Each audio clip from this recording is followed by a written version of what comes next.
Good day mga kabeng-beng, welcome to Mr. Yuhain Hobby. So ito po yung napanalunan ni Sir Juancho.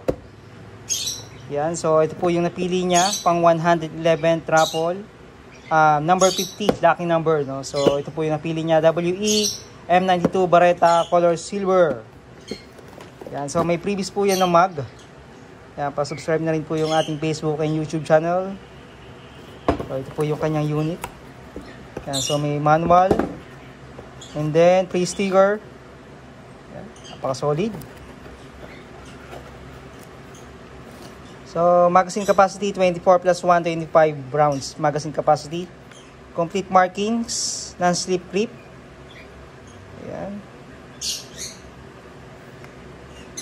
So, may bibis and gas na po yan. Ayan. So, napaka-solid nito. Napaka-swerte ni Sir Juancho. Yeah, ito po yung napili niya, WEM92 color silver. Yan, so bago natin i-ship, test fire muna natin syempre. Napaka-solid. Full metal construction.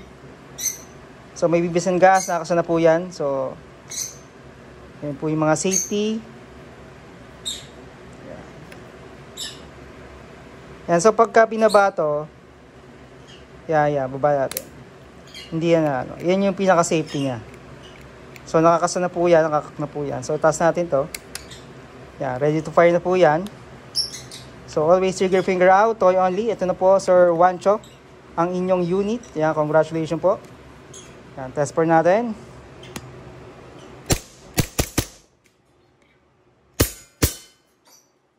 Yan, so nag-slide lang na po siya. Ibig sabihin wala na po siyang BBs or bala. So release natin yung magazine. Release natin yung slide. Yan. Press natin yung hammer by pressing the trigger. Thank you, Sir Juancho. Congratulations po. Pang 111 raffle. Thank you.